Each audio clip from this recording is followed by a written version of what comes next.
बात बेबाक में आपका स्वागत है। मैं हूं डॉक्टर प्रोफेसर देवेंद्र राय। आज मैं पुनः आपसे देश में होने वाले परीक्षाओं में गड़बड़ी के चलते छात्र आंदोलन पर पुनः बात करूंगा।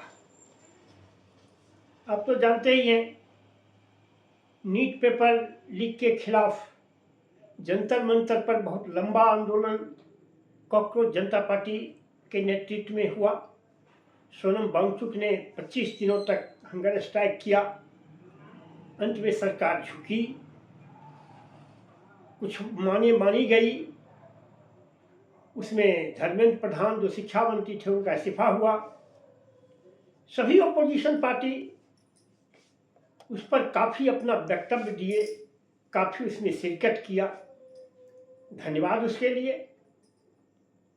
उसमें दोनों ओर से हिंसा तो दोनों ओर से हुई। छात्रों पर भी आंसू गैस के गोले छोड़े गए, लाठीचार्ज हुआ, पैलेट गन चले। 118 पुलिसकर्मी भी घायल हुए, जिसमें 5 IPS ऑफिसर घायल हुए। तो ये नहीं कहा जा सकता है कि हिंसा एक तरफ से हुई, हिंसा दोनों तरफ से हुई। खैर, ये तो उस दिन की बात हुई, वह तो अब इंड पर आ गया। अब इधर झारखंड में भी झारखंड प्रदेश को ये सर्विस कमीशन के एग्जाम में पेपर लीक हुआ, गड़बड़ी हुई। लड़के लोग आंदोलन पर हैं, वहां भी आंदोलनरत हैं।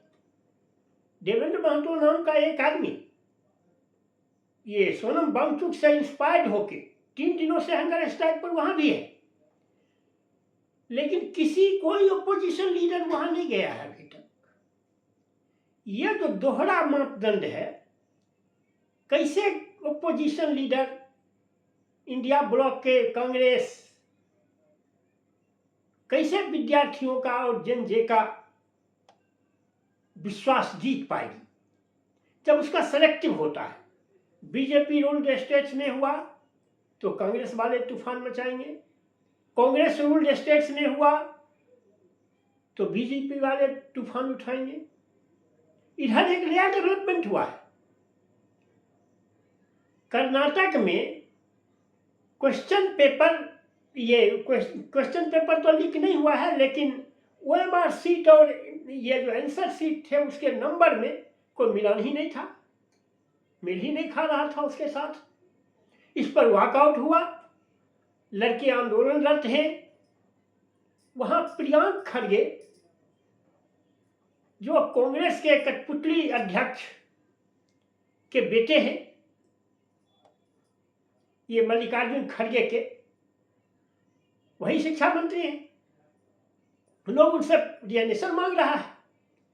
उनका ऐसा भद्दा स्टेटमेंट आया कि पहले 25 दिन तक हंगर स्ट्राइक करो, फिर हम लाठी चलाएंगे, लाठी चार्ज करवाएंगे, तब हम इस्तीफा देंगे। अब बुझिए, इस तरह का स्टेटमेंट क्या कोई शिक्षा मंत्री देता है? आपको लगता है कि किसी सोशल पॉलिटिकल आदमी का यह स्टेटमेंट है? इस तरह ये वहां कांग्रेस की सरकार है। प्रियंक खड़गे मल्लिकार्जुन खड़गे के सुपुत्र हैं। उन्हें सुपुत्र कहना तो इस स्टेटमेंट के बाद तो नाजायज ही होगा। उन्हें तो दूसरी चीज कहना चाहिए, लेकिन सुपुत्र कहने की चूंकि परंपरा है इसलिए मैं कह रहा हूं। खैर, इसके विपरीत इधर रणबीर सिंह बिधूरी जो अपने आए बाएं स्टेटमेंट के लिए जाने जाते हैं, ये दानिश अली पर भी बहुत बिल्कुल मैंने समझिए जो ऑब्जेक्शनेबल स्टेटमेंट दिया था उसकी मैं याद नहीं दिलाता हूं। इधर उन्होंने कहा है कि जंतर मंतर पर विद्यार्थी बहुत कम थे, पेंचर वाले और ताला बनाने वाले अधिक थे। उनका मतलब मुसलमानों की ओर था। ये भाजपा वाले तो किसी में भी हिंदू मुसलमान खोज लेते हैं, तो वह खोज लिया है। ये इस स्टेटमेंट की भी जितनी निंदा की जाए कम है। सबसे आश्चर्य है ये CJP वालों पर। जंतर मंतर पर तो बहुत एक्टिव थे, लेकिन ये झारखंड में और यहाँ कर्नाटक में या और पंजाब में भी पेपर लीक हुए हैं, पंजाब में भी पेपर लीक हुए हैं। तो उसमें ओपोजिशन में हो क्या रहा है? जैसे संजय सिंह है आम आदमी पार्टी वाले, झारखंड पर तो बहुत चीज बोल रहे हैं क्योंकि वो कांग्रेस के खिलाफ है, कांग्रेस की वहां सरकार है, लेकिन पंजाब पर चुप है। कांग्रेस वाले पंजाब पर बहुत बोल रहे हैं, दिल्ली पर बहुत बोले, झारखंड पर और कर्नाटक पर चुप है। यही जो दोहरा मापदंड है, यह क्या पॉलिटिकल लीडर का स्टैंडर्ड हो गया है। मिनिमम जो नैतिकता होती है कि कम से कम अवॉइड तो करो, कैमरा से दूर भी तो रहो, कैमरा पर आके इस तरह का जरूर स्टेटमेंट देना भारतवर्ष के गिरते हुए राजनीतिक स्तर को दिखलाता है।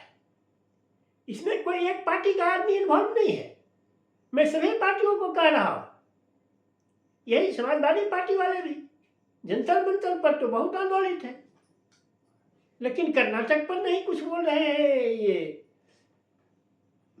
झारखंड पर नहीं कुछ बोल रहे हैं, पंजाब पर नहीं कुछ बोल रहे हैं। अरे कैसे इस स्टेटमेंट को लेके चलोगे?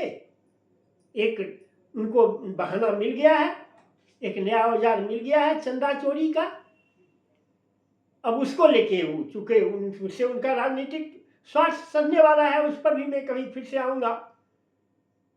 इस तरह का हमारे पॉलिटिकल वर्कर का और पॉलिटिकल लीडर का स्टैंडर्ड गिर गया है। अब क्या होगा इस देश का और क्या होगा, जनता क्या करे, यही हमें समझ में नहीं आता है। बस आज के वीडियो में इतना ही। अगर आपको मेरी बात पसंद आए तो इसे लाइक और सब्सक्राइब करें। Thank you very much.